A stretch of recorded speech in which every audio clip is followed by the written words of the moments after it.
the network for the AV industry. What are you listening to? This is AV. This is AVNation. This is AVNation. This is AVWeek, episode 81, recorded Friday, March 8th, 2013. Grow a TV. Ready. AVWeek. Performing scan. Week. Online. This is AVWeek.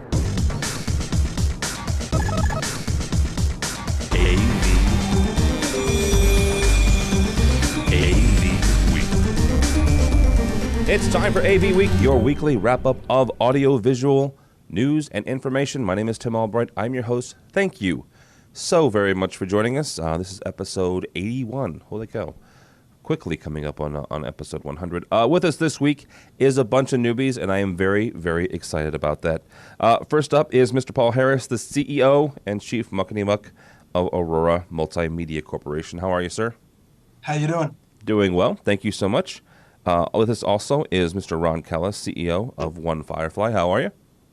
Good. Thanks for having me. And last and certainly not least, Ms. Ronnie Spang. She's a systems engineer. How are you, ma'am? Pretty good. How are you? Doing well. This week we're going to talk about Sony, Aurora, which is kind of why we have the CEO on, Crestron, and Microsoft's version of the home of the future. But first, here's the thing. In the world of AV, we very rarely have anything close to what you would call breaking news, but this is as breaking as we get, right? Yesterday, according to Sound and Communications, Samsung is buying 3% in Sharp, and 3% doesn't sound like a lot, at least to me. You know, it's $3 out of 100, but it is a lot, especially when you consider the fact that Samsung is a Korean company and Sharp is Japanese. And the fact that they used to be incredible rivals. So the first question is this, and Paul, we'll kick it off with you. When it comes to displays, one thing that Sharp has going for it is the fact that they can make really big displays really, really inexpensively. Sanyo, the biggest one they have right now, is a 75-inch LED. So is this kind of a play to make sure that they can build bigger displays maybe coming down the line? I'm not so sure if that is the case. There's a lot of changes in the technology right now with the OLED push, which has its own set of hurdles to come still, but they're making good headway from what I saw at CES. If you've noticed, if you look at the 1080p displays, as they're getting larger, they're not getting better looking, they're just getting more pixelated looking. So until you get more into the 4K, 2K, and that type of realm, for the much larger displays, I don't know if it's as much of interest to get into too large of a display just because of the way it looks. So maybe, Mr. Callis, it's the fact that Samsung is getting into a position maybe to take over Sharp? I think it's fascinating. It's going to be fascinating to see in the news in the coming days and weeks, the real reason behind the play. I'll be honest, it took me completely by surprise. I won't pretend to exactly know why they did it right now. Ronnie, when it comes to technology, I mean, Paul mentioned the fact that the OLED push and everything. Is this a matter of maybe Samsung propping up one of their suppliers, maybe?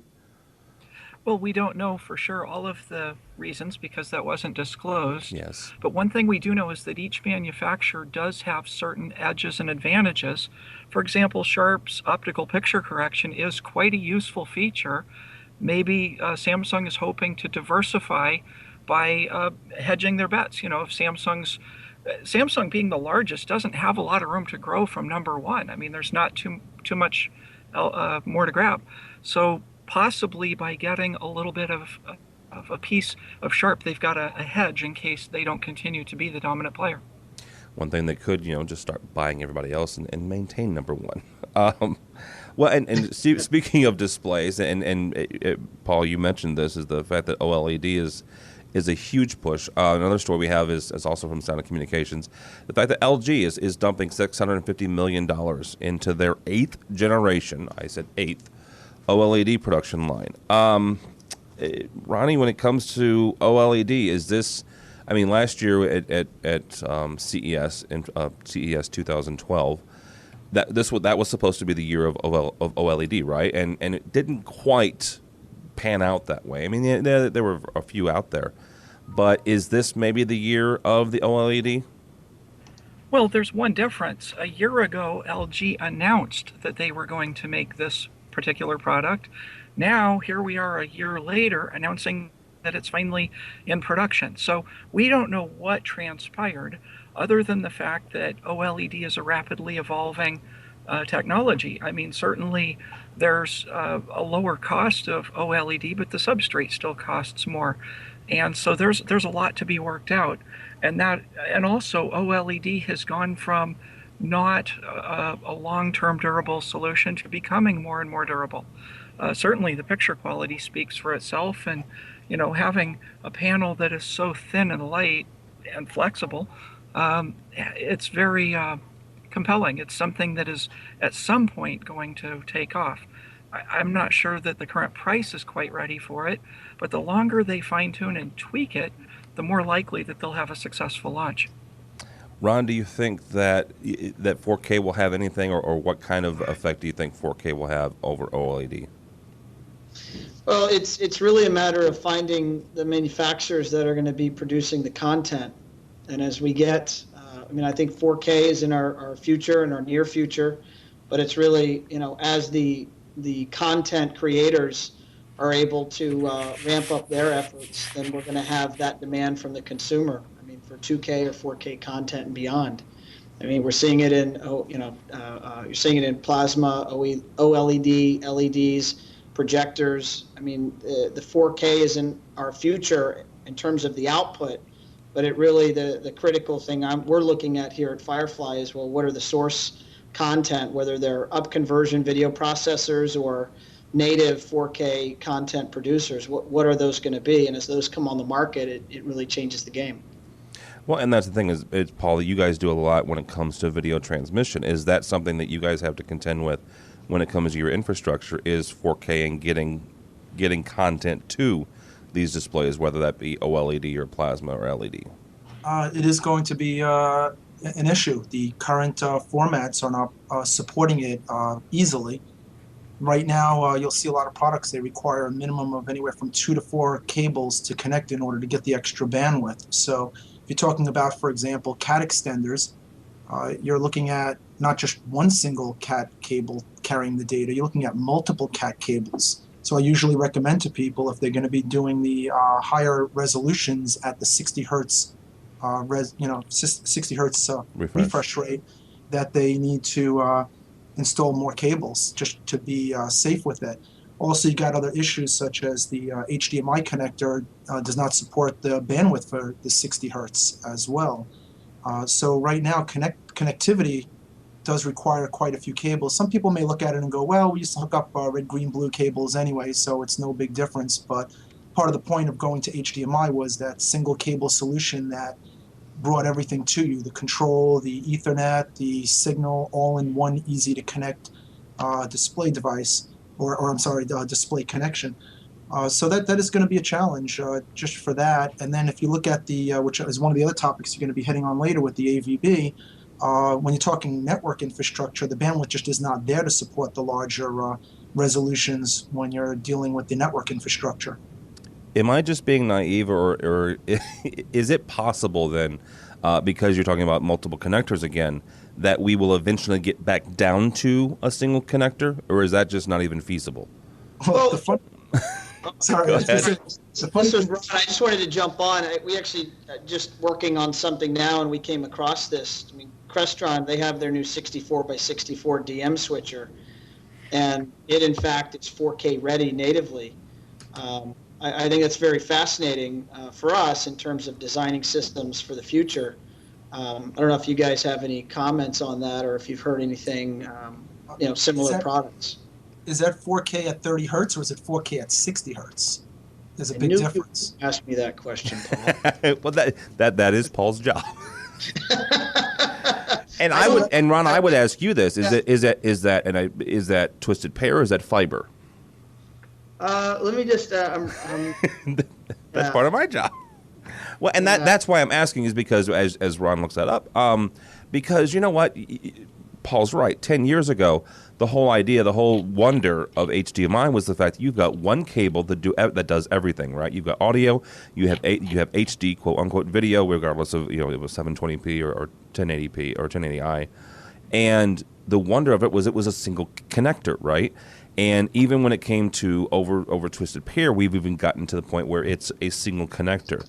And now with this 4K and eventually 8K, because there are people making noise about 8K now, I'm just wondering if... Tell me the answer. Yes. I'm just wondering if maybe we can get back down to the wonder again of a single connector for 4K. Go ahead. It says they're able to send Ethernet...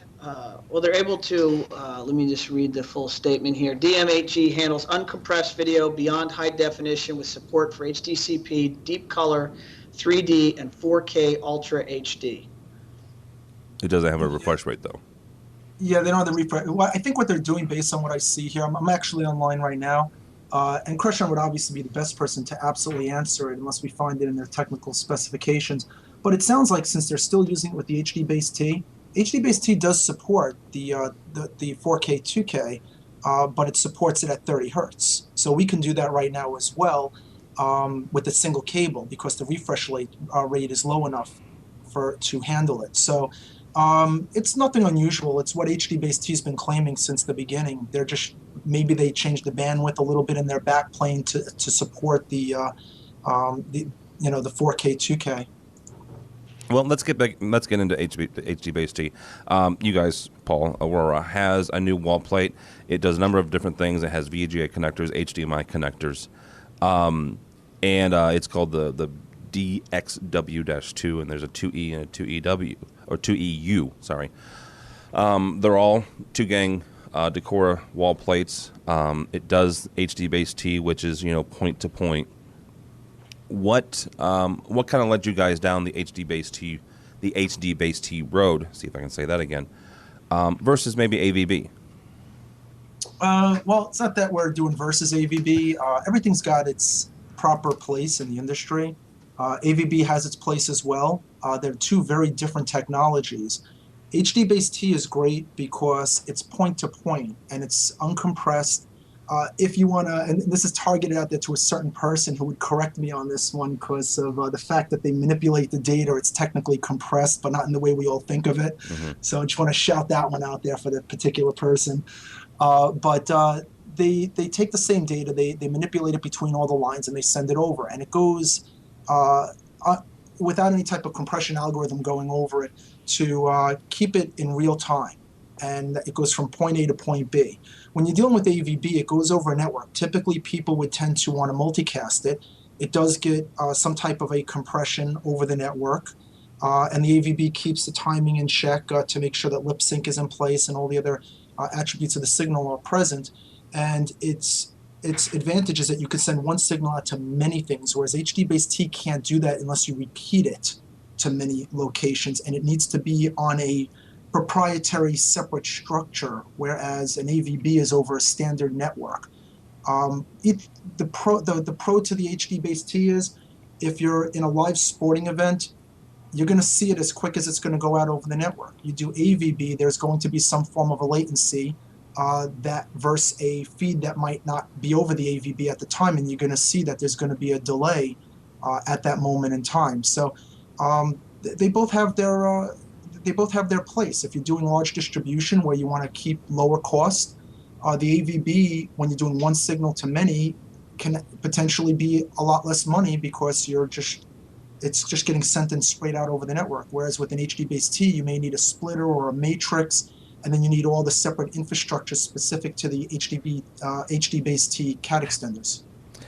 Ronnie, when it comes to distributing HD video, and let's be honest, we're all getting to the point where we need to get farther than the quote-unquote limitation of HDMI of 50 feet, because I say in quotes because there's no actual documentation that it'll go X amount of feet. Would you rather have or would you feel more comfortable with the point-to-point of HD-Base-T or with the network of AVB? Or does it depend on the situation? Well, it does depend on the situation. I have found that networking works really good in certain applications, such as audio, where I'm trying to send a small amount of data, but I have not yet gotten into a situation where I was trying to do a large amount of video over something like an AVB, and I've never even gotten in such a situation, much less imagine wanting to. I'd have nightmares thinking about it. I do support video conferencing, and I see that even in that area where we have compressed the data, we have to have enough bandwidth that's not shared, that's dedicated, that has quality of service or some manner of ensuring that we will have the amount of bandwidth that we need to throughput compressed video. Once you start getting into uncompressed video, that is a can of worms, because the problem with networking video is that video is streaming, and each hop has latency. Each switch, each hub, each router, every single piece of gear, every cable has latency. Whenever that traffic is put out, are you going to send the traffic via what's called best effort, first come, first serve, or are you going to have a type of error correction? Well, with video, whenever the time code is created, second number 1 is followed by second 2, second 3, second 4. Each frame has a time code, and the receiving unit takes this time code and it receives packet 1, 2, 3, 4, and so on. If packet 6 is late, packet 7 is late, packet 8 is late, but they all arrive at the same time as packet 9, the receiving device cannot simultaneously stream all of them, and that results in packet loss. So networking video is a very scary and dangerous thing, even compressed. That said, I've done it fairly well with CobraNet in audio. I like HD-based-T. I've used it. It works well. The advantage of HD-based-T and similar technologies such as Crestron, the DM, which we're going to talk about soon, is that it takes an unbalanced signal via HDMI and converts it to a balanced signal, which doubles the signal strength and gives you noise resistance. You can transmit it over CAT or fiber or anything that you want, and it's really a vastly superior solution. Well, yeah, and that's one thing I have an issue with is the whole networking and the latency issue with AVB. That, and I still haven't seen a product yet that does it. Ron, when it comes to video over Twisted Pair and over networks, obviously you're a big Crestron guy, which, let's be honest, that's kind of what they're using is HD-based-T. Is that what you've put your eggs in that basket, or do you have any kind of inkling of using a network solution like AVB? I guess you're calling me out on that, huh? No, you're a Crestron. I mean, that nothing wrong with that. I like Crestron, No, we're a pretty strong Crestron house in terms. Specifically in the realm of distribution and video distribution, and so we stick almost entirely with DM type solutions. And they work for us, they work for our clients, and we just like to push the easy button. I mean, they are on I guess perhaps the more costly side of the solution or options, but their reliability and just the strength of that product category for Crestron and how it's being embraced worldwide, it's nothing short of stunning. So we're enjoying the success of that product for what it means for our clients and their projects. We're gonna have to change your mind on that one. I will let you. I'm open to alternative ways of thinking. So I'm hey Tim, I'm gonna turn this into a sales pitch. I will give you guys your own room if you'd like. Let's take over this call and make it a sales call. At this Oh point. goodness! Don't leave me out of this, because I love Crestron, but I have had a number of friends who've worked with the Aurora Multimedia product, and I've heard nothing but good things about it. Thank you. I'll take any good compliments. No bad things, please. Just good things, okay? Yeah, if you have something bad to say, no need to do anything. If you have something good to say, let's hear it. Yeah, absolutely. Absolutely, I'm all for that. Well, let's bring into the Crestron thing, because I guess about a year or so ago, they started shipping something called the DMPS, and if you're not familiar with the MPS part of that is it's called a multi media presentation system. See if I can spit that out. Well, the DMPS is the digital media presentation system, and it's an all-in-one box, right? There's a processor in there because Crestron is a control company. There's also an amplifier in there and a video switcher, and it does DM, which is their version of HD video over twisted pair and or fiber, depends on which one you get. They recently released the 300 with AEC, acoustic echo cancellation, which they're marketing as a video conference room solution. Ron, we'll kick this off with you. First of all, was there a problem here that they came up with? They came up with a solution, or was this, hey, we need to put AEC in something, and so we have this product, and now it's looking for a solution? Sure. No, I was just actually a couple of weeks ago down in Cancun at Crestron's Latin American Forum, where they pull all their. I'm sorry, you were in Cancun on a business trip. I know, it's pretty sad, Jeez. right? My family was enjoying the pool and the beach, and I was wearing a suit at a conference. It wasn't my proudest moment. Good night. All right, go ahead. I'll have to agree with that. And so they, as part of the presentation, the new product presentation, they were unveiling this, and I was really surprised. Firefly, we're probably 75% residential, maybe 25% commercial. So we see more luxury residential projects than commercial projects, and most of those are boardrooms. And the overall receipt, the way that this product was received was very, very positive. So, I mean, what the majority of the work, in fact, that's going on in Latin America right now is more commercial based, and it's growing exponentially. It's pretty awesome to see what's happening down there. And the Crestron dealers were very favorably embracing this and stating that it was a problem and that this was an answer to those problems. I mean, in terms of the specifics, the other members here probably could give you the exact reasons why this was a solution. I'm operating, I guess perhaps these days, I'm not in the weeds of designing the boardroom technology systems. My designers are. So I'll defer the specifics to the other guys here. All right. Well, Ronnie, you are you do deal with video conferencing a lot. Was this an issue, or you think they just had to put this in there so you guys didn't have to have a secondary AEC piece? Well, whenever there's a couple things in conferencing, this gets into, there's so many different things in conferencing. I'm going to be very general. Mm-hmm. You have audio and video. Most video conferencing codecs have their own internal AEC. So this is somewhat redundant, and never will you ever use both, because using both AECs causes a whole host of problems. I'm not going to elaborate on those. So basically, this is a supplemental piece. Sometimes when we purchase some of the lower end devices, and there's a real trend towards lower end with bring your own device, where people may want to, let's say, go lower end with a software-based solution like a video or RadVision, where this could really be a valuable solution, and it does open additional solutions for that situation. That said, I would like to comment on a couple of things about the DM and the DMPS in particular. Mm-hmm. The DM is a very high-end solution. It's a card cage, and a lot of companies like Aurora Multimedia, AMX, and a number of other companies, presentation systems, have card cages where you can swap input and output cards. That is a high-end solution, and digital media started with that.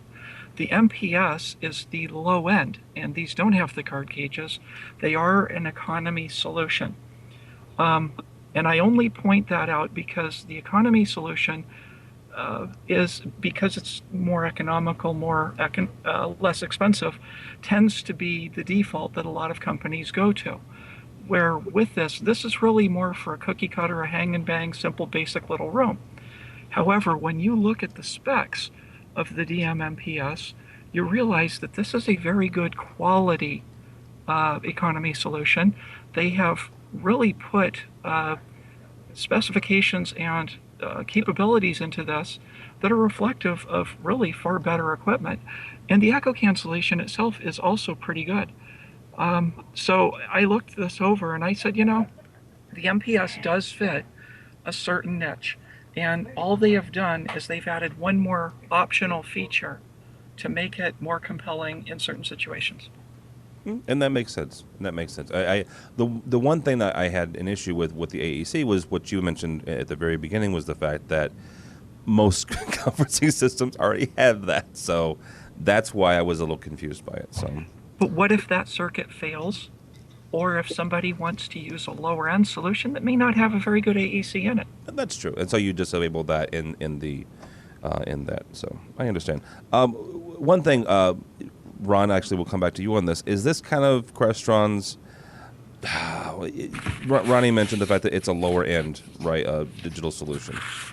Is this more of their everybody's into customer service now? I mean, everybody in their product line is, everybody from, I mean, they changed the name of their capes, which is the Crestron Authorized Independent Programmers, to Crestron Service Providers? That's right. So everybody's in customer service now, right?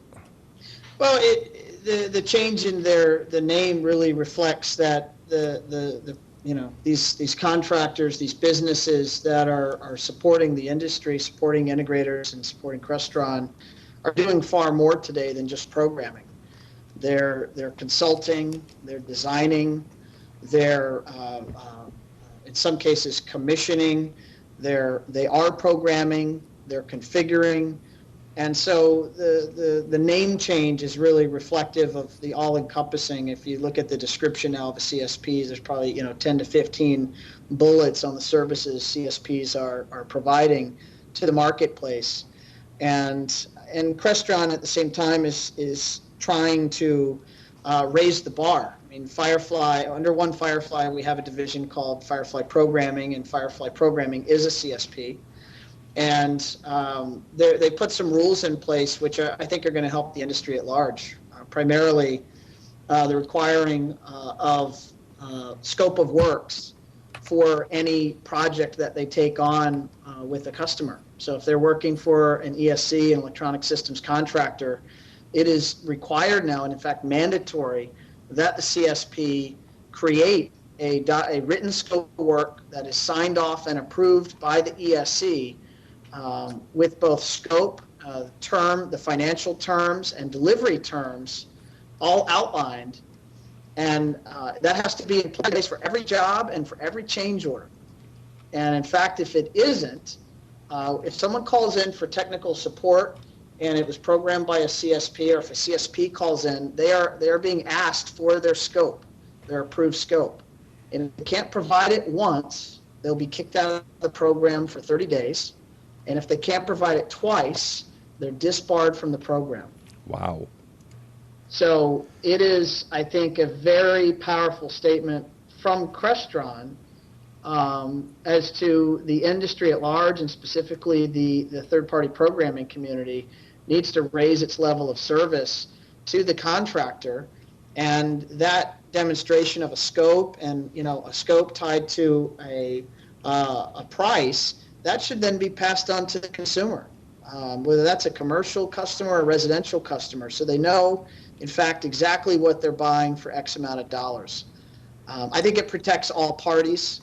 It protects the contractor, because when the project changes, and inevitably they change a lot, definitely in the residential space, then it enables all the parties to go back to redefine what the new needs are, and put a price on that, and everyone is covered. All right. So, Paul, I'm not going to ask you specifically about the CPS, but actually, I could answer. Okay, go ahead. That as well. Just in general, I mean, obviously, we have a different philosophy than Crestron's approach to it. Don't get me wrong; what they're doing is good for their network and the programs that they're providing. We've been always under the premise of kind of just do what where the world is directing towards it, which is more towards the non-proprietary element. The type of things where you're doing the scope, that's been around forever. I mean, over 20 years ago, we were defining scopes even back then. It was really more of just how the dealership itself was set up, and if they were properly, more or less just outlining what the programming was, showing This is what the flow of the touch panel is going to look like. This is what the expectation of the code itself is going to do and how it's going to control it, and then to show it to the end user and then have the end user sign off on it. There really hasn't been anything so new. Now, in this case, they're obviously building it into their program itself as being a criteria, but it's built into a program where it's with a very specialized programming set, not something that you would just normally have as an open industry standard. Right now, you can't even touch a Crestron system. And now, granted, even though they're a competitor of ours, we would have no problem writing code and driver libraries and things of that nature for Crestron, but we're not allowed to. Because we're obviously a competitor, and for whatever reason, they just will not allow us to do that. We just tend to go with the fact of a little bit more flexibility in the industry, allowing choices to be made. So let me ask you guys this, and this is a general question. I know a fair number of programmers. I know a fair number of sales executives and design build guys. There are some of them who shouldn't be in customer service. I'm not being hateful. They're wonderful gentlemen, but they just should not. They have no business being having a service provider tag after their name. They're programmers, right? They love the computers, they love their control protocols, and they love all that. And some of them have no desire to be service providers. So let me ask you this: in general, and I'm not picking on Crestron or anybody else, should they be forced to be service providers? Well, can I comment to that? Sure. So the programming, the AMXs and the Crestrons and these controlled technologies that have a proprietary programming language. In order for the marketplace to grow, it was deemed necessary, call it the late 90s, early 2000s, that this category of business was created of these outsourced programming firms. Just because, frankly, there weren't enough trained personnel at that level on staff at the integration firms, or someone was trained on staff and they left and they set up their own enterprise. The reality is a lot of these companies are really poorly run entities. They're one or two or three man shops, and their focus is on the technician side of it. To use an E-Myth concept, they're the technician, they're maybe the great programmer, but it doesn't mean that they're well rounded in terms of all the other skill sets they need to have to run a good business, a good service based business. And I think the industry has suffered as a result. Programming at large doesn't have the best name, because a lot of businesses, it's the lesser of two evils. They have to hire the outsourced programmer, but they hate dealing with them. And they hate dealing with them because a lot of times those folks retain the source code. A lot of times they aren't clear in terms of defining to the integrator what they're going to be delivering and on what time frame. And when things change, then there was no clear definition of exactly what they would have been delivering. So the delineation of where the change starts and where the original order ended is very fuzzy. And so what Crestron's doing, I can't predict that it'll solve the problem, but I think it's a step in the right direction, is to at least say that being a better business matters. And they're trying to give their programming, the CSPs, some guidelines to follow.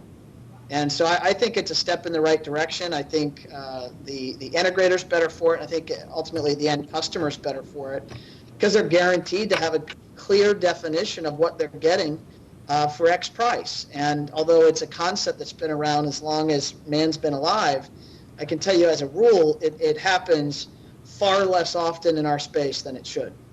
Well, actually, I do want to add something to that, and it might be more of where it needs to be solved from.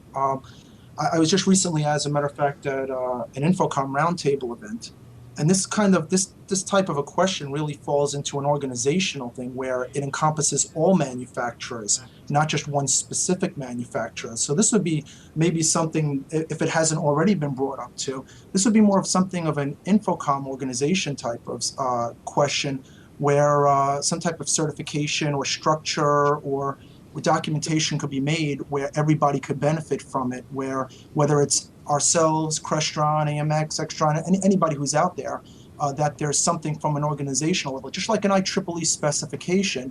Sometimes these type of things to improve the industry need a leader of the industry, and that's one thing when you look at something like an Infocom, one of their positions that they've tried to take, aside from just doing trade shows, is implementing different types of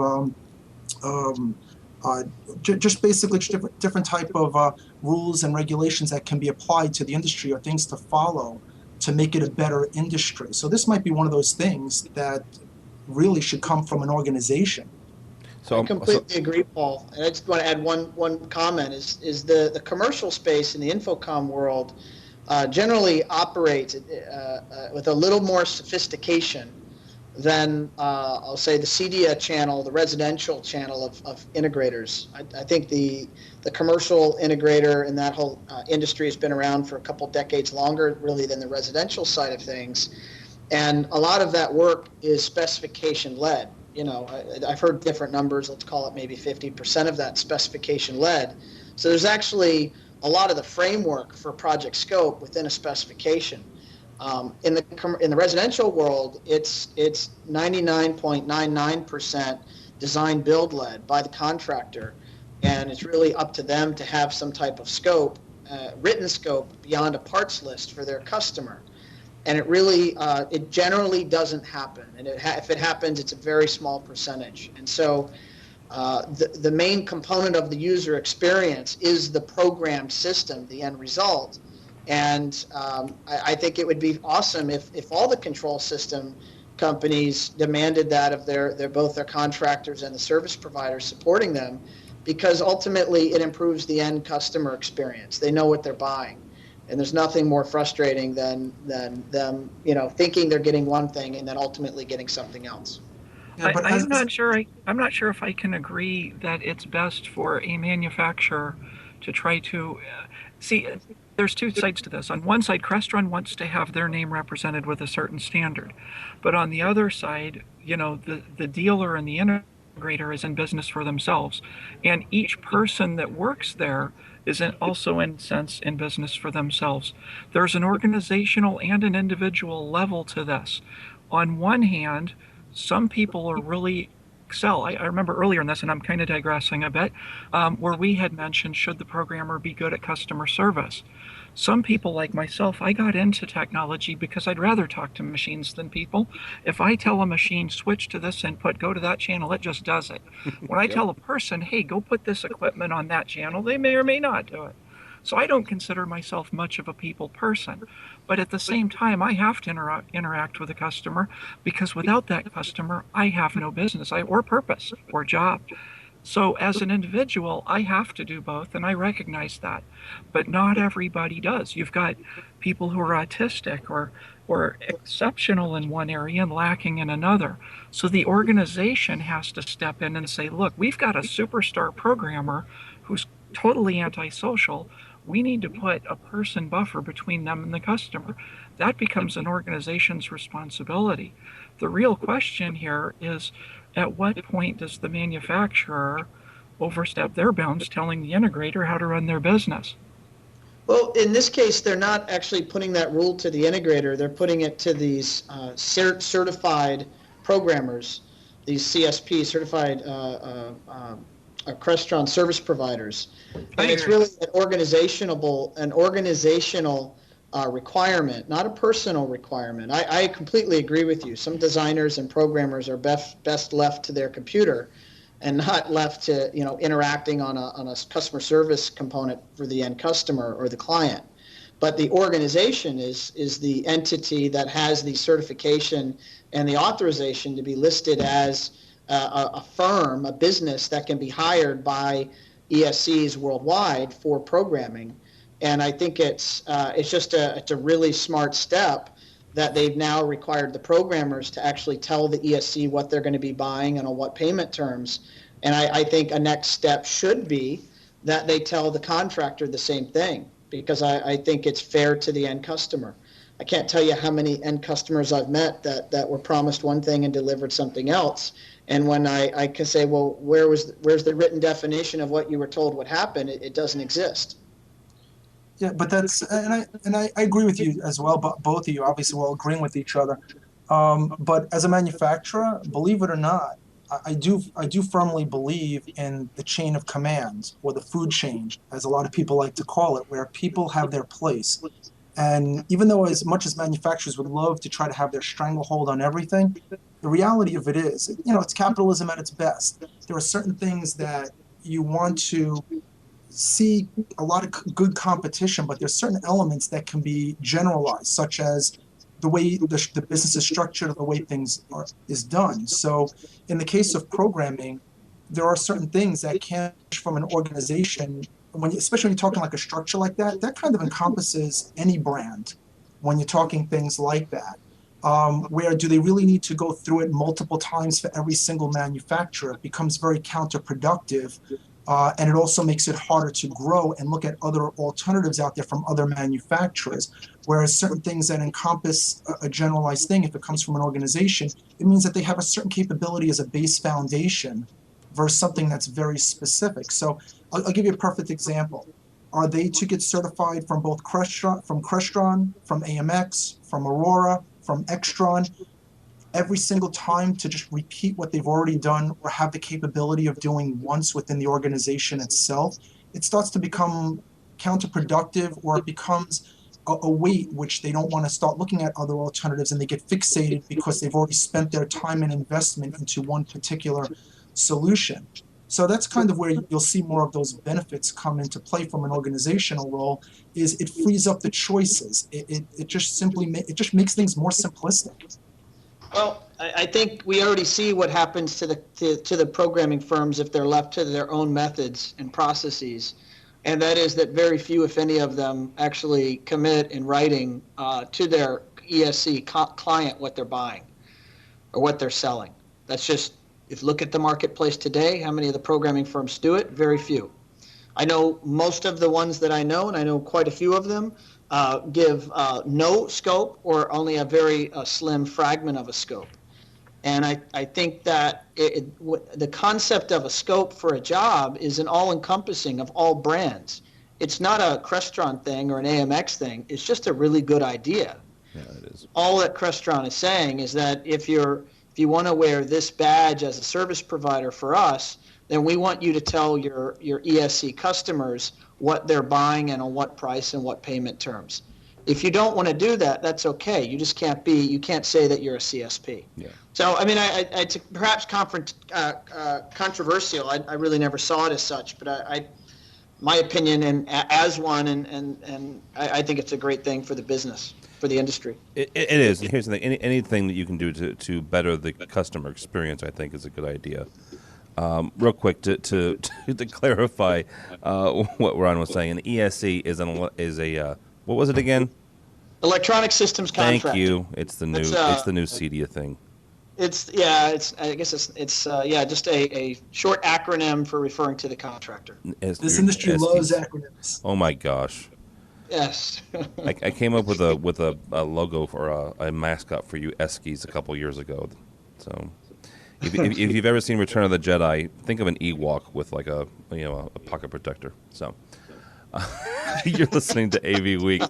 Now that I ticked off all my Resi guys, you're listening to AV Week. Thank you so much for joining us. Paul Harris is here, CEO of Aurora Multimedia. Ron Callis, CEO of One Firefly, and Ronnie Spang is CEO of Her Own World. She's a systems engineer. This comes to us from Slashdot by way of Panic Blog. Panic Blog tore into, the new Lightning Digital AV adapter from Apple. It's the one that converts the Apple iPhone 5 as well as the mini iPad, or the iPad Mini to be correct, and it shoots it out over HDMI. What they did was they tore into it and they found an ARM processor, and they are positing that Apple is really just using this as they're shooting an AirPlay down about 3 or 4 inches, the length of the cable. So Paul, we'll start with you on this. Are we getting to the point where, if this is true and if this is happening and Panic Blog is correct, how soon do you think we're going to see, or are we going to see, an AirPlay quote-unquote dongle that I can throw into a display and just do away with all this cabling stuff? I don't think it's going to be anytime soon. Everybody thought the was it Thunderbolt was going to really take over, and you can see it really hasn't. It's a great technology. Everybody thought DisplayPort was going to be doing. They're still thinking that it's going to have a very big impact. I've seen stats saying that it's going to continue to grow even at a faster rate than HDMI, and yet it still hasn't really taken off that way yet. Not to say that none of these technologies will at some point, but I think we all know that the people with the most marketing budget usually wins. And right now, I think if you look at a lot of the displays out there, I think they're kind of getting happy that they finally just have something that's just easy to build and throw in there. I just bought a display yesterday, and it had 2 HDMIs on it, and it was a small display, it's 32-inch. It had 2 HDMIs on it, and believe it or not, it had 1 VGA, 1 composite, and the VGA shared the component and had 1 set of analog that you had to choose for the stereo audio input for all the channels. Wow. So you can see they're really focusing right now on the HDMI when you go to the store these days. Yeah, but you only have 2 HDMIs. You need more than that. You need a switcher. You need to find somebody that has a switcher company and get something. I wouldn't know where to get one of those. I tell you. Ronnie, do you? I'm all about. I personally like AirPlay. I think it's a neat technology, and that's kind of what drew me to this story. Ronnie, do you think that we will get to the point where we can have a dongle maybe that instantly changes things to AirPlay, and I can shoot the iPad signal or my iPhone signal or even the Mac display signal? It's a matter of time. I mean, we know this is coming. We just don't know when. No. Ron, do you think that this is coming like Ronnie said, just it depends on how long? Yeah, I would say it's inevitable, and it's just, trying to predict at the speed at which things that we, one day say would never be possible. It's really only a matter of time, whether it's months or a couple of years. But I'd say, yeah, it's inevitable. By the way, Tim, yes. This is one thing that I do want to point out on here. Shoot. I mean, Apple makes obviously great products. There's no denying it. They do. But one thing that I've seen in their history is they like to lock everything down. And if you look at some of the stats that have been going on lately, I mean, look at the Samsung S3 over the iPhone. That thing just kind of took over the whole market. And now the S4 is coming out. And my point is that if you look at the history of Apple, they have a habit of holding on to technology a little too long, where the rest of the world reacts to it, makes a competing technology such as Android as an example, which, I as a manufacturer, I could put Android into any one of my products if I choose to do so and work with the operating system. So you can find it in refrigerators, you can find it in control systems if you want, touch panels, you name it. You can put Android in anything you want. You can't do that with the Apple iOS. It's really if they want to make something. So it does kind of have a limiting factor in it that, it can only go so far. I mean, even just recently, they announced that kids no longer think the Apple iPhones are the coolest thing on the block because now parents have it. Yeah. So there's a delicate balance that you see all the time. Could it end up in products? Yes, but there's a delicate balance where if you hold on to a technology and you lock it down too long, that you won't find it. And that's maybe where I'm going with this. Is I was hopeful that maybe Mr. Cook would be a little bit less tight on the reins than Steve Jobs was. So I don't know. Maybe I'm just dreaming. I hope so. I wish I had access to an iOS OS. I mean, it would be beautiful to be able to make devices that it could more tightly integrate with their stuff, but it's just not allowed. Yeah. That's why I don't comment more whenever we talk Apple, because it's so limited. I get frustrated with it. I always go back to Windows. I'm used to being able to do anything I can imagine. I look at the iOS as something I would give to a child to learn a computer on before they graduated to a Windows computer, because the iOS is so locked down and limited. Certainly it's getting better and improving, but it's not an advanced technology. Speaking of Windows and Microsoft, this comes to us from BBC. Inside Microsoft's House of the Future. I wish I had like echo. Here's the thing. It's a video that the BBC went through, and it's it's in Microsoft. It's out in Washington, and it has displays and it has a Kinect scanner. I like to cook a lot, so the kitchen thing really kind of got to me. There's one on the wall that you can hold up a piece of food, and it'll give you a bunch of recipes. And then there's one over the actual kitchen counter. It's a display and a projector. Ron, we'll start with you on this. How close do you think were they? Well, while we're on the subject of this, I looked at it. It seems a little primitive. The hand gesture thing, the same reason why voice controls aren't more common yet is because we'll accidentally say words that'll trigger things. And so it's the same thing with gestures, where they're doing a lot of gestures. I like the idea of holding stuff up next to the wall and having it recognized. And I do think that as OLEDs get less expensive, they are cheap to grow, and at some point the substrate will become less expensive. I do recall someone experimenting with OLED paint. And so I had the vision years ago of, oh, well, our house is going to become a display. We'll be able to put a display anywhere that we feel like painting one. So as I was watching this, I saw, wow. As I was watching this, I saw some things that I thought were primitive, and I saw some things that I thought were insightful. So we're going to be able to grow our own TVs and paint them on the walls. Absolutely. Well, down the road at some point. You should patent that now, Ronnie. Well, no. The OLED organic LED, it's actually organic material that's pressed into thin films. OLED is nothing but thin film transistors. See, that's really cool. I was talking about the painting part though. So. Well, no, somebody else came out with that idea already. That's not my idea. Never mind then. Don't patent it. Paul, maybe it'll be wallpaper. That would be cool. Paul, do you think they're fairly close to this, or we're fairly close to this? The House of the Future. They've been talking about the House of the Future since I think the 50s, and someone even made a mock-up of it as well. The biggest problem with the House of the Future is it's not cost practical to the average person. It's not that it's not unachievable for the technology. I mean, it's funny, I was just bringing up the S4 before, and one of the features that are talked about as a possibility of being in the phone is eye gesture and head movement, where it looks at your eye, the camera's looking at your eye gestures, and if you move your eyes down, it's going to scroll the page for you. And if you move your head away, it will automatically pause. So there are technologies that are out there already that can do very similar gesture type of technologies and things like that. The hardest part is who can afford to put it in their house right now, as the House of the Future norm. And the answer is not many. It's the cost of installation and the equipment itself far outweigh the need. I mean, I'm a technology buff myself, and I still use a plain old IR remote to change my channel on my TV set. God love you. And I own a control system. I was going to say, God love you. All right. What did you say you use again? I don't remember what those are. What is this thing? It's a step above a rock that he throws at the TV. As long as enough to get up and push the button on the TV, I'm good. That's why you have kids. I mean, Ron, at least that's what my dad used to tell me. Ron, how close is this video to reality here?